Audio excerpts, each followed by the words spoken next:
What is going on, Rangers Nation? It's Alex Flink, Dallas Sports Fanatic, and this is the Texas Rangers Fanatic podcast with Mr. Sam Huff. Sam, we are making this a yearly occurrence.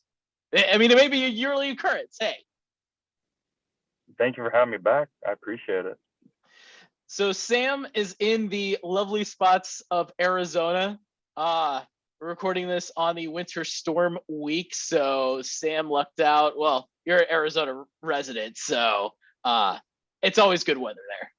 Yeah, it's a little cold right now. I mean, it's 61, but it gets down to the 40s at night. Perfect weather. Not as cold as Texas, I'll say that. Saying cold is 61. I just had to roll my eyes. I'm sorry. Hey, I'm not going to say we're like California where it's always perfect, but springtime, January to kind of like the end of spring is pretty nice. When we leave for spring, it's when it gets hot. So I'm okay with this weather right now, but once the season starts, I'd like to get out because I don't want to be in the heat here. Did you see where your first road trip is of the season? I did not, actually. Rangers' first road game is at Windy City Wrigley Field in Chicago. It's going to be a great time. It's a good ballpark, but hope everybody gets bundled up. Gets bundled up because it could get cold there even during like June games. Yeah, I'm probably gonna wear like 4 leggings, 3 socks, 4 pairs of t-shirts, and I don't like wearing the ski mask just because I can't do it. But I'm gonna have heat warmers in my pockets for sure. So hey, as a catcher, you've got the gear. The gear should help too. Bundle it up. It does, and then once you stop moving, then it gets really bad. So it's either you move and you keep yourself moving, and then once you take your gear off, you're kind of sweaty and the wind hits you, slowly cools your body down. You got to keep moving. So that's my biggest thing. I went to Lakewood, New Jersey in 2019 when I was in Hickory, and it was like wind chills down to 18.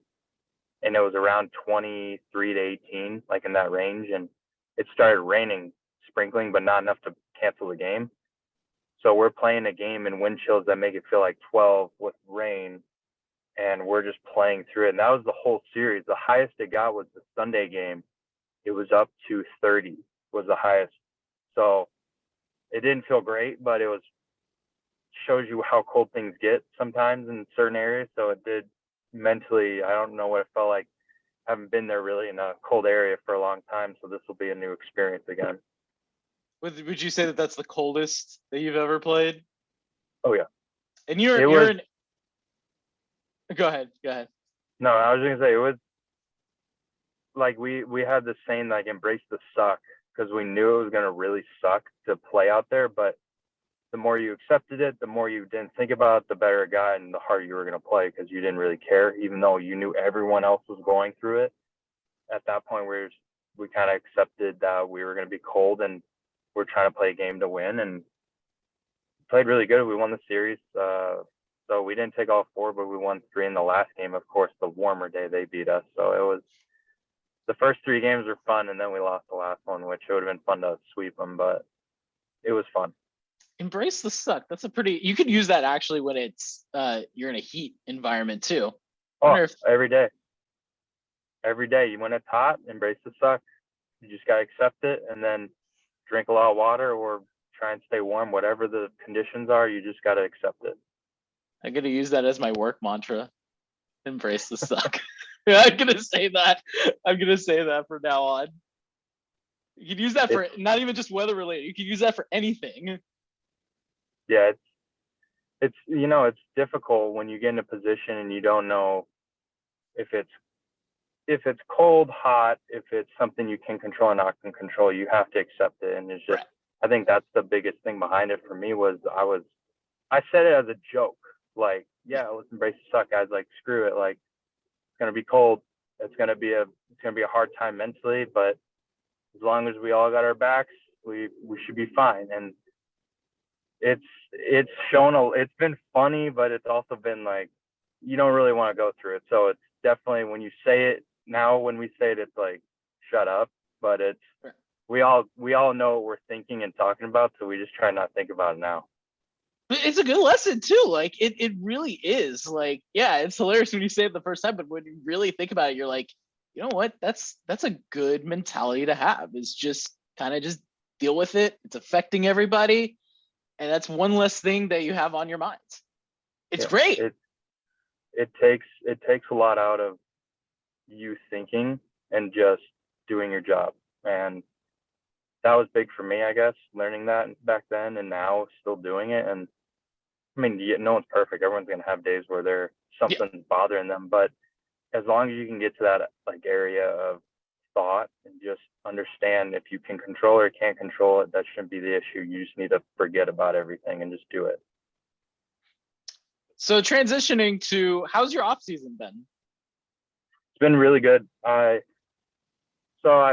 went on a couple trips, then I got back and I probably took like a good week off, and then I was tired of sitting around and doing nothing, so I started getting back into it, and I feel good. I feel strong. My legs feel strong, and my upper half feels great. I've started to do a lot more stuff mobility wise, just making sure I'm maintaining everything I need to maintain, maybe simplifying some swing mechanics with Tim and Donnie, and understanding what zones I'm looking for to cut down on some stuff with swing and miss, and probably just approach wise with them. And I mean, overall, it's been really positive off season. Also keep in contact with everybody on the team and kind of just hanging out pretty much. It's been nice being at home for an off season, not being injured, and having a clean off season finally, and kind of just relaxing, forgetting what that felt like. It was kind of hard at the start because I'm used to doing a lot of stuff and like I have to be doing something, but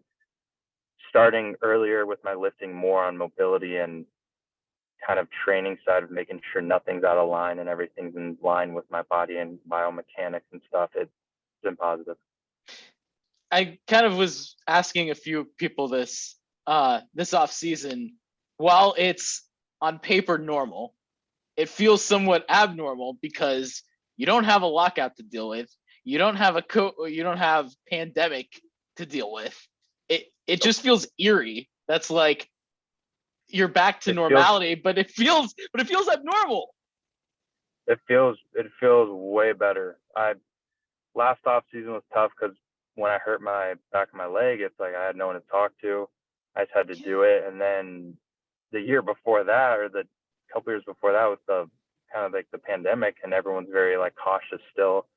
It still was hard to get a hold of people and like understand, hey, this is a difficult time, and having the feeling of it's going to be a normal spring training, even though with the World Baseball Classic guys are not going, everyone's not going to be on the team, but just the thought of that it's going to be not rushed. You can take your time, get your reps in, get prepared, and not jump in fully and possibly go out there and do something dumb and injure yourself. But just understand, like, hey, you don't have to be 100% first day. You got time. Like, you got a good solid 2 months to get ready. Be smart, be a professional, but also get your work in. So I'm excited.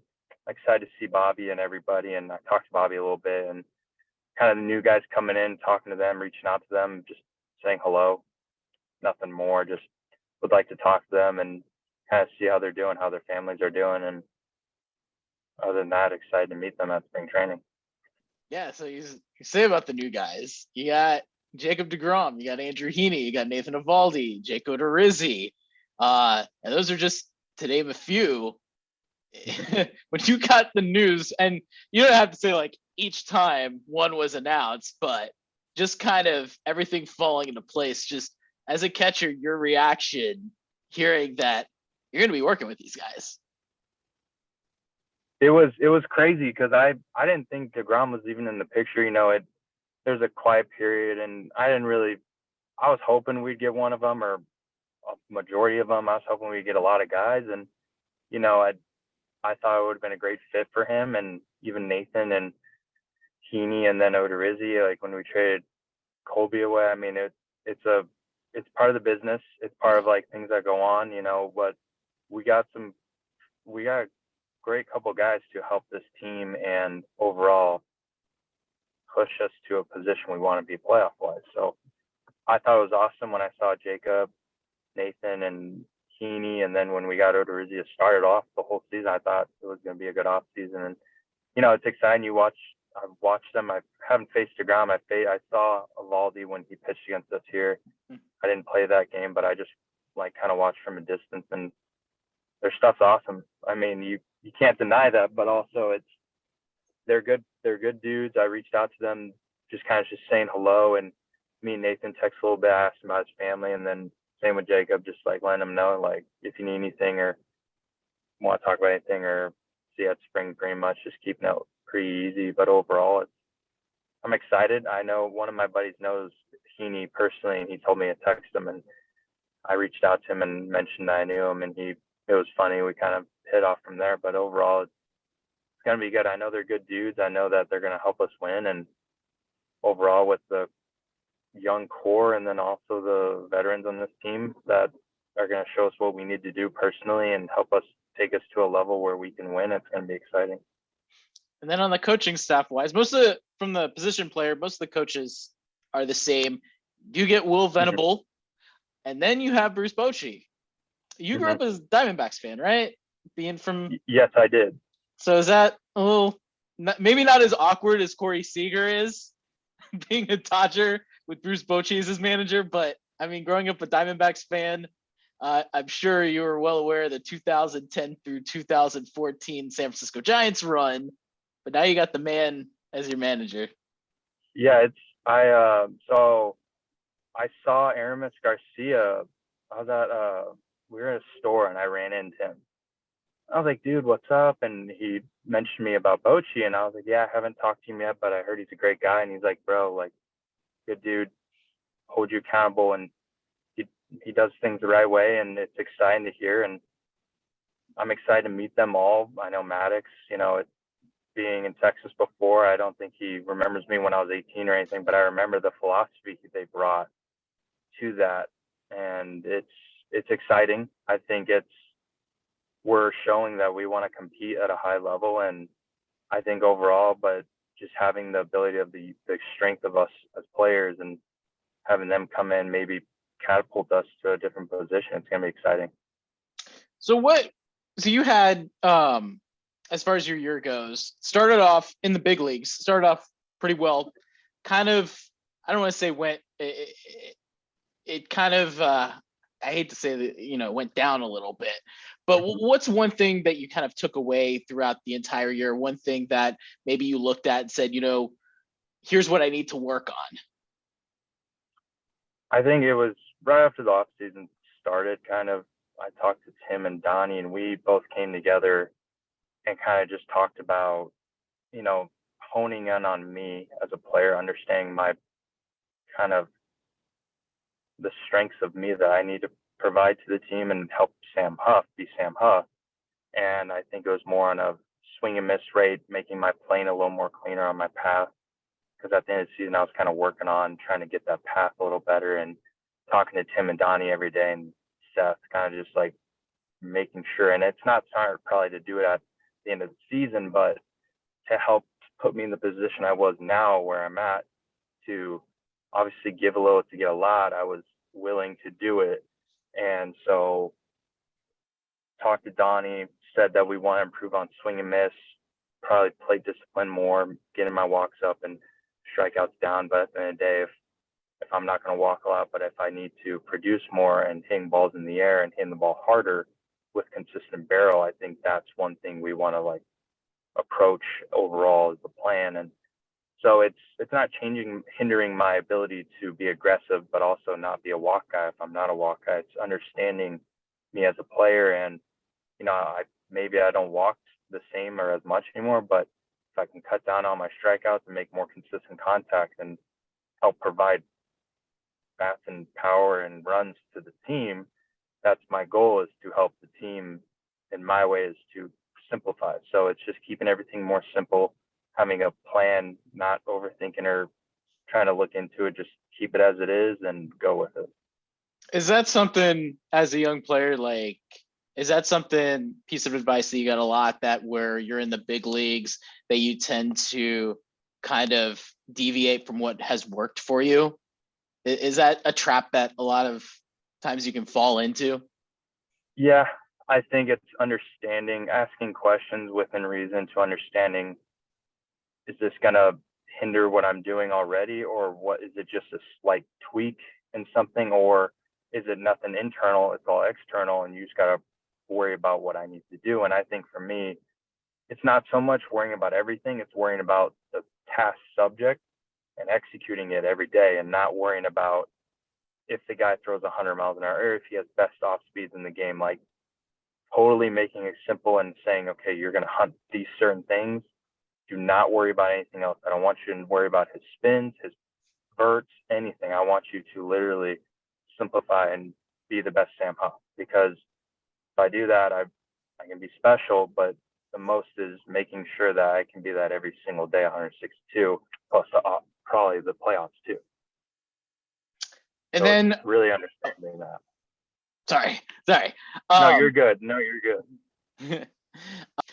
So kind of reciprocating that regarding some of the surprises that you saw in yourself. And it could be, you can word it as far as good surprises, some things you were surprised that maybe you wish you worked on more.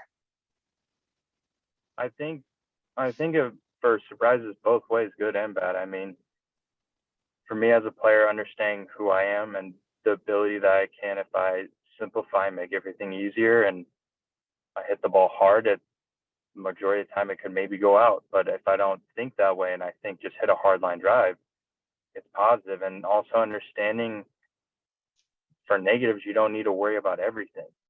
Just really, even the best players like Marcus, Corey, they don't overthink things that much. It's very simple. Nate, it's very simple. There's not a lot of thought that goes into it. It's like he understands what he needs to do and he'll do it. And that's the mentality, is understanding what you as a player need to accomplish. And you don't need to go do stuff that Mike Trout's doing, whatever Paul Goldschmidt's doing. You don't need to try to do that. Just try to be the best Sam Huff. And I think that's what I took from it, is I know when I'm good and I'm understanding me as a player, I can be a special player. So it's understanding how simple can I be towards myself and understand what I need to do every day. It's great hearing it talk about there. And I'm going to use another sort of just a everyday job experience too. And I feel like that's good for like anybody who's listening to this, even if you're not in baseball. If you're in another line of work, like you can use that mentality. You maybe see a coworker who's excelling. Yeah, sure, you want to be them and be in there, but what they're doing may not be what's good for you. And I feel like it's great hearing that, because I feel like that's a piece of advice that everybody needs. I bet that's just how I see it. Absolutely. What would you what would you say is probably from last season, because you guys were, I don't want to say you guys were a good loose sort of clubhouse. It was fun. Like everybody looked like they were having fun despite the end results. I don't want to ask you to spill any tea. If you want to spill some tea, leave. So what do you got? I don't know. What do you got? What was probably maybe one of the more entertaining aspects to last season? I think it was the ability for, you got some new guys that come in and you got some rookies that kind of come up and they don't really know many people. And luckily I knew Cole Calhoun a little bit personally, family, and growing up with him where I trained, and having Garrett Richards there when he was there and Matt Moore, and, getting to know Corey a little more, getting to know Marcus a little bit, getting to know Mitch, and getting to like spend more time with Jonah and all those guys that have been there. And I think it was a lot cooler to see at the end of the year how we kind of just, we all like we kind of just relaxed and we had fun. We tried to make every day positive. We tried to make every day a task to play baseball. And, baseball isn't easy. You're going to lose. You're going to win sometimes. But I think if we came in every day and controlled what we could control and not tried to do more, I thought that's when we had the best time. And, with Martine kind of being a leader too. And you have all these guys that you can learn from. You can ask questions. You can bother them about stuff, about what did they do when they're this age in the big league, or what were they doing at this time in the start of their career, if it was they were going up and down, or if they were there and they just have to figure it out, what did they do? And I think it's not so much trying to change it fully on like, oh, I don't want to do that, but they tell you what happens, you accept it, you process it, but don't try and dwell on it. Just let it happen. And once it happens, understand, oh, this is a situation. What do I need to do to make myself better in that situation? It's literally, that's what I took from it. It was understanding what you need to do every day. If it was buying a laptop to do game planning or going over pictures, something to help you advance your career, that's what I was going to do. And that's the biggest thing, is know what you need to invest in yourself and help yourself win. And as a player, being open to being uncomfortable in uncomfortable situations, but also getting to know new people, understand how they work. If they work different than you, accept it and just do your job. That's the biggest thing. I think the beauty of the way the roster, and we mentioned some new names, but really when you look at it position player wise, it's really the same individuals. You got Martine back, you got Gray back. And again, I don't know how the roster is going to jumble up with spring training, but in the gist of it, you're going to have a very similar roster to last year. Starting rotation is going to be different, but outside of that, you know, we have all the guys. We have all the guys we need. I've grown up with a lot of these guys. I've come up with a lot of them. I've gotten able to play with them a little more. A couple of the newer guys we've gotten, but it's at the end of the day, it's being open to trying new things and talking to people and wording it maybe in your own way and understanding it in a certain way and not overthinking it right away. Just kind of like hear it and process it and go from there. That's the biggest thing I think has been special, and I'm more than excited about who we have in, but also the guys we still have. It's a business in this game, but it's also a privilege to get to make relationships with guys that you'll probably know the rest of your life. So Sam, when you look at the outlook upcoming to this season and you kind of see, you know, with Mitch and with Jonah, now you've gotten acclimated with them. What's one thing you're kind of working? I know you've mentioned, you know, the stuff you looked at the previous season. What also are you looking at coming into 2023? It's controlling the controllables. I mean, my goal is to come in and be ready. I'm trying to be the best Sam Huff that I can be. And I think at the end of the day is just showing up, doing what I need to do, and being prepared. I think, you know, they're good players, and I'm just learning from them too. I'm not anything special, but it's also taking into account to learn from them. They've been in the league, Jonah a couple of years and Mitch for a little bit, and you know, just learning from them. I mean, talking to them, picking their brains and understanding what they did or what they do that helps them every day. And I think that's the most important thing to help me in the long run, personally, for me as a player, is to help understand what I need to do in the long run and every day to prepare me for 162. And it's special to learn from them. I think it's really awesome that I get to also. And I still talk to Jose and, you know, talk to Bobby every day about it, or every so often when he calls me. And it's preparing to be prepared every day. You don't take anything for granted. It's a hard game. You understand that you get a small window to play, but also being able to do it and be happy and understanding that this isn't it's not a pleasing sport sometimes, but it's a very special sport you get to play. With Bobby Wilson, I'm going to ask this in this way. Is there probably the most strange but effective thing he has told you or taught you? Maybe something that you really... On a sense of me, like playing, or just overall? Just like overall. Anything up for grabs. He's been special. Like, it's being able to work with him in 2020 when they hired him, and you know, when I got injured, him being there and kind of being the backbone for me at the time, because I wasn't allowed to catch. And then when I was down AAA, texting him, and with Garrett too, with the minor league stuff, and kind of asking instructions on a sense of what I need to do and what are some things for me. It's just be prepared every day, and everything will take care of itself. If you're not prepared, you're not going to do well. The second you're not prepared, something's going to hit the fan and you're not going to be ready. So you need to just always be prepared when in doubt. And now, even when you do have a contract, you still got to be prepared. If you want to be a Hall of Famer, if you want to be an All-Star, you always have to prepare. And it's a grindy feeling, but it's worth it. Every offseason you finish, you want more. There's always something. So it's always being ready. And in situations you might not want to be, because you might not be in a place you want to be at, or you just can't control it. And that's where it goes into control your controllables and be ready. Is that when you're in the big leagues and then went to AAA, was there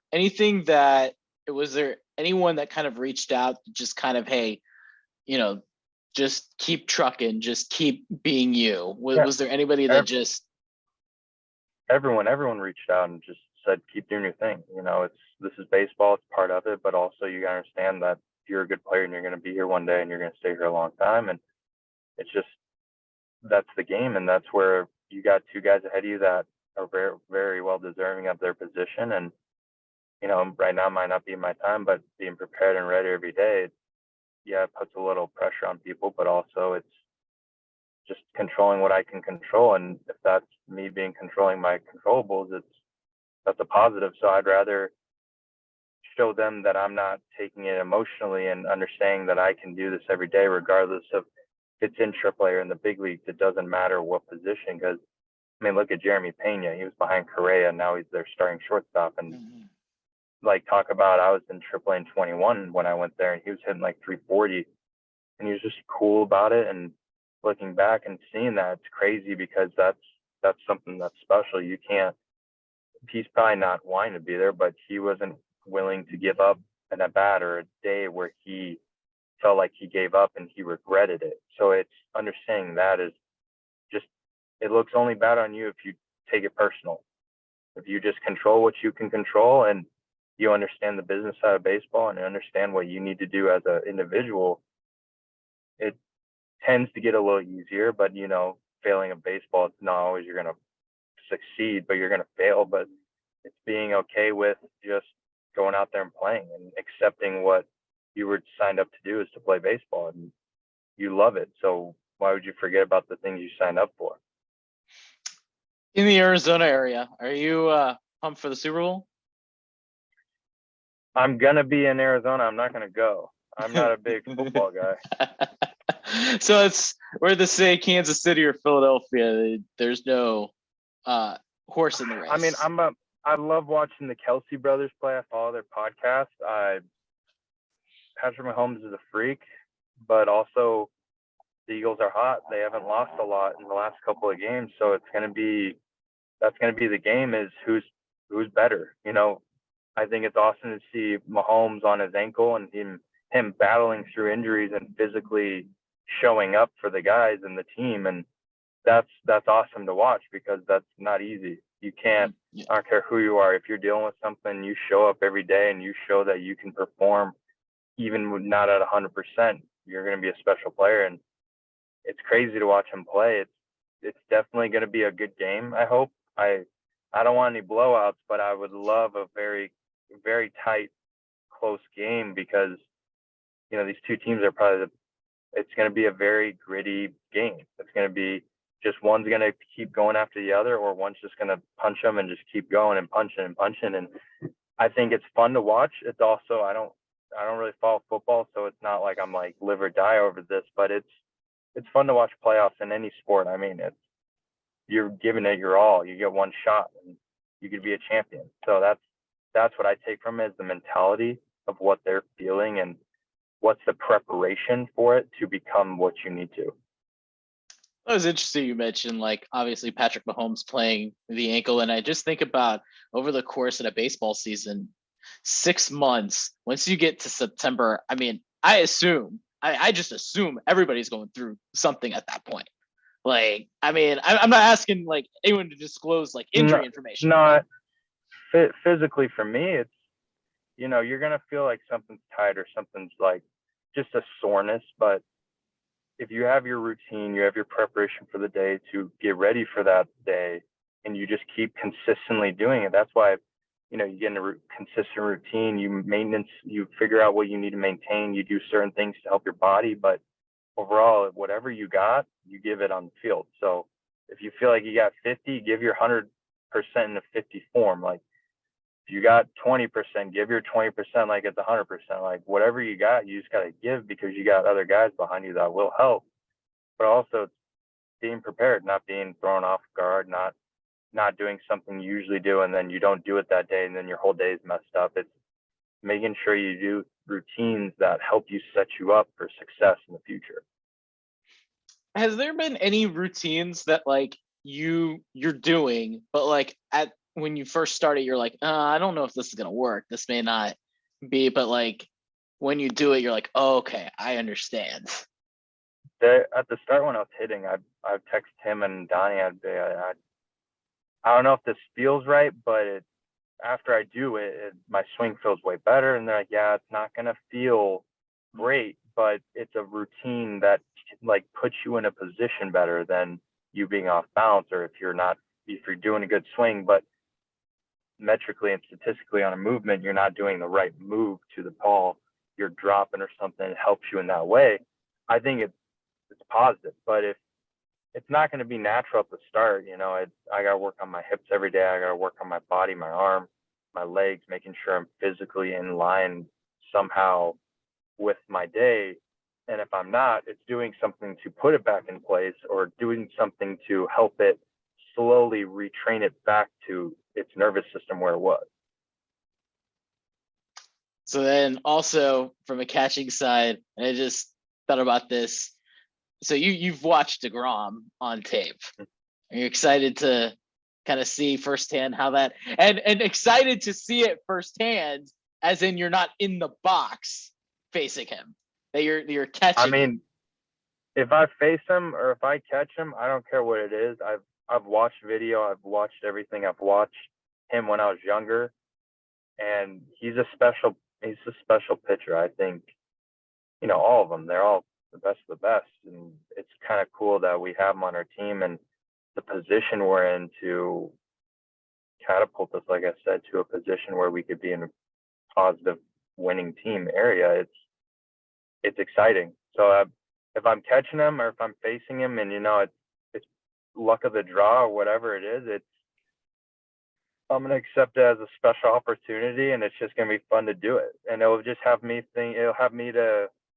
the opportunity to go up and talk to him about it, or even Nathan or Heaney or Martine, whatever it is, just get opportunities to go talk to them and pick their brains and annoy them on questions. So a Huff versus DeGrom inter squad at bat could be a possibility in Arizona. Maybe. If they want it, and if it matches up like that, I'm all for it. And if I'm catching them and I'm not hitting them, I'll be all for it too. I'm up for anything. Hey, the good news is if you're facing him, like, and the filth that he has, like, I mean, you're not going to see too much better. No. Even with Nathan, with a lot of the guys on our team, I think we got some good pitchers in their own way. It's just going to be exciting. It's fun. It's definitely an opportunity for all of them and everybody overall on the team to put us in a good position. So I'm excited.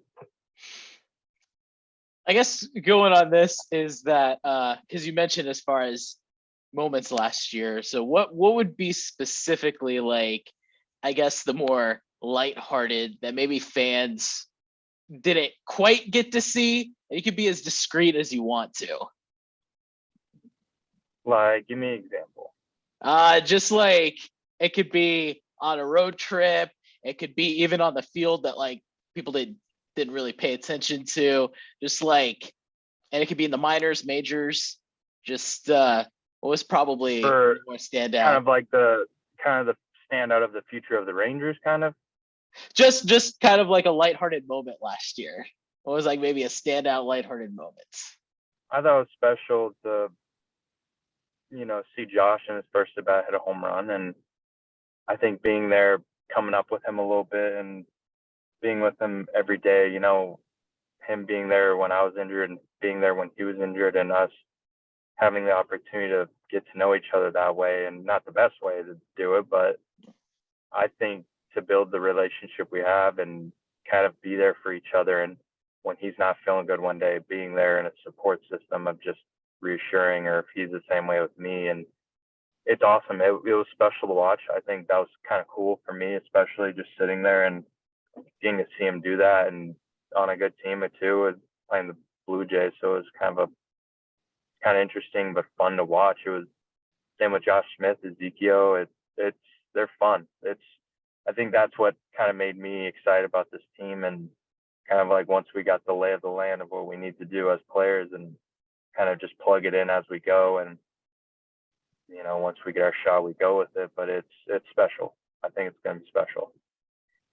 I thought it was interesting, with Josh, and then of course Zeke, and then you, and we kind of talked about this last year. Like, you guys, not only you're doing your thing, they're all doing their own thing, but you guys essentially made your debuts within.